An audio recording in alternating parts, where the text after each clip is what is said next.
a year now, the disappearance of Mobile mother Brittney Wood has gone unsolved. And in the months that followed her disappearance, Brittney's family made the news quite a few times in connection to an alleged child sex ring that some officials called the worst in the Alabama state history. Fox 10 News reporter Andrew Perez is uncovering shocking new details surrounding Brittney's appearance. He joins us now in the studio with part 1 of our special report, Missing Brittney. Andrew?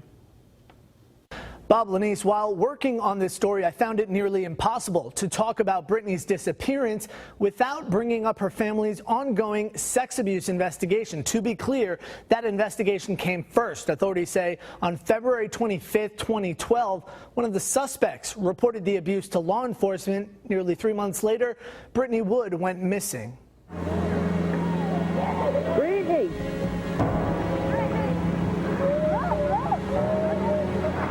She loved the sun, she loved the beach, she loved the water, she loved the sun. She was real sociable.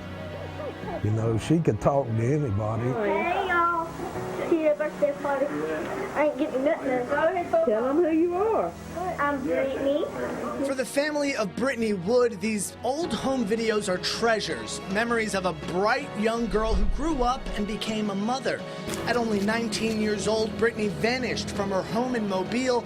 Now, nearly 1 year later, still no answers. I don't think it could get any worse. We've had death in our family that wasn't this bad because we knew what happened to them. Local and national search crews spent months combing for clues, a search that continued as authorities arrested relative after relative in connection to an alleged child sex ring involving Brittney's family and friends. Investigators say they had been looking to talk to her about it before she even went missing. We oftentimes look for that golden nugget, that one person that can make the difference in your case.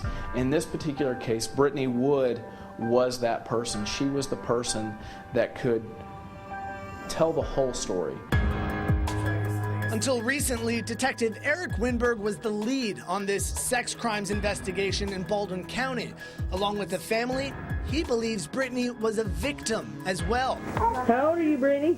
13. What grade you in, Brittney? 6. He also believes she was one of the only victims who knew that other children were also being abused by numerous relatives. Some of these victims began being victimized as early as 3 years old, and the abuse ran into their adulthood. In a series of Facebook messages, investigators believe are between Brittney and one of the alleged victims. Brittney writes on May 27th, quote, "Hey beautiful, how are you? Tell me what's going on. I don't know what's true and what you said," end quote. The alleged victim then identifies Randall Scott Wood, Dustin Kent, and Donald Holland as abusers, adding, quote, "They raped me," end quote.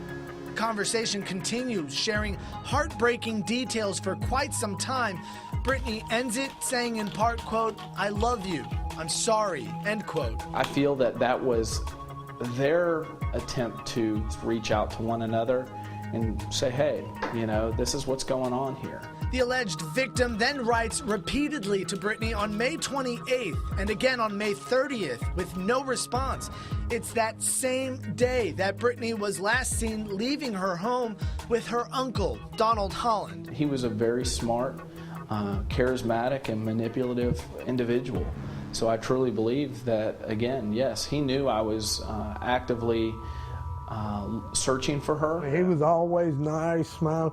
You wouldn't know by looking at him, talking to him, that he was a demon.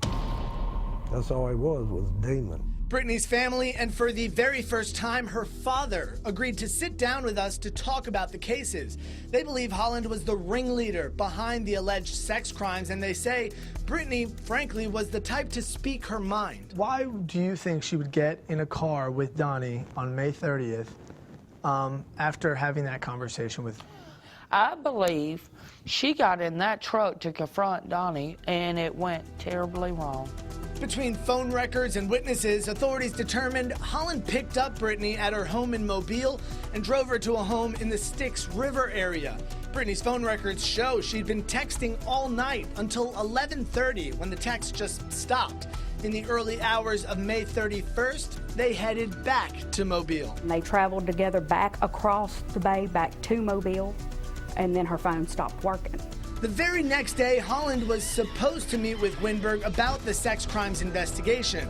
Instead, authorities say he drove out to a dead end near his home in Fairhope, put a gun to the right side of his head, and pulled the trigger. That's where authorities found Brittney's cell phone battery, but no phone. Investigators say Holland had used her gun to shoot himself. Now, there are several theories as to how towers in Grand Bay picked up activity on Brittney's phone so late, one of them being that it was a delayed ping. Coming up in part 2 of our special report, you'll hear exactly how the sex crimes investigation unfolded after her disappearance, and we'll also hear for the very first time from Brittney's older brother, who's in jail for the alleged sex crimes, about what really went on behind the scenes. That's coming up in about